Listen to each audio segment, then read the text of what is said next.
Can you eat cicadas? And as if they weren't creepy enough, are there actually zombie cicadas crawling around out there without bodies? Hey everyone, I'm Ariane Till, and this week on Verify, we're getting all the buzz on cicadas. For some of you, those big-eyed creepy crawlies have taken over your backyard, your garden, your trees, basically everything outside. But why are there so many of them this year? Well, it's because cicadas exist in groups or broods that emerge from the ground every 13 to 17 years. This year's generation, known as Brood 10, well, they started crawling out of their holes in May to shed their skin, reproduce, and haunt your dreams. So what region is impacted the most?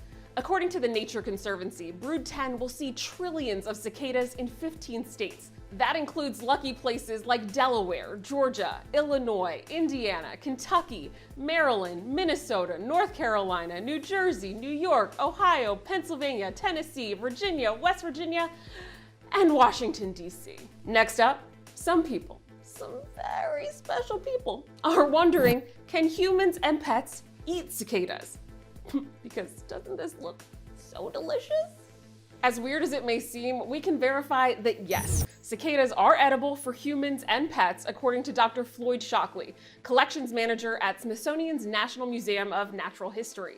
So if your dog or cat want to snatch some up outside, it's perfectly fine, in moderation. They can also be used interchangeably with shrimp in certain dishes. But anyone with a shellfish allergy should avoid them because it could trigger an allergic reaction. Bon appetit! While you can eat most cicadas, experts recommend you do stay away from one type, zombie cicadas. I swear you heard that right, not a typo. Zombie cicadas. You may have seen some creepy videos on social media with what looks like cicada heads climbing up trees. Yeah, the moving, bodiless cicadas have many wondering if those videos are real or edited. So we're verifying. Are bodiless zombie cicadas legit? We can verify, yes, bodiless zombie cicadas infected by fungus do exist, and they have a bit of a wild history. Our sources for this one are a 2019 West Virginia study and Dr. Brian Lovett, who works at the Division of Plant and Soil Science at WVU. Time for class. It all comes down to Massospora cicadina. That's a long name for a psychedelic fungus that specifically infects periodical cicadas, like Brood 10.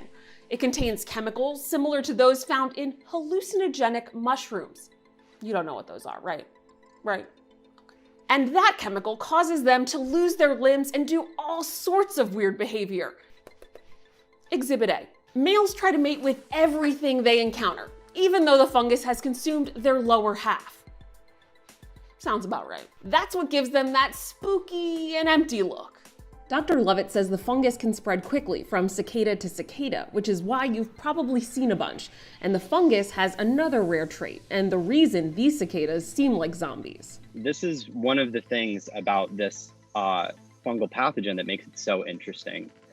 Instead of killing the insect and then releasing spores into the environment to maybe happen upon other cicadas or other insects, which is fairly typical for fungi that can kill insects, this one keeps the cicada alive. Lovett also agreed that it's best to stay away from cooking these buggers, saying in an email, while we believe it would be safe for someone to accidentally consume a zombie cicada, we do not recommend eating them. Okay, we've heard enough about zombie cicadas, normal cicadas, and I still don't get you people that want to eat cicadas. So how much longer is Brood 10 gonna be around? Class, it depends on which region you're in and when the first batch of cicadas emerged. According to the Nature Conservancy's website, Brood 10 will likely start to go away by June. But not to fear, my friends, the Conservancy said that dead cicadas aren't something to fear. In fact, they may help fertilize soil and can be added to compost piles.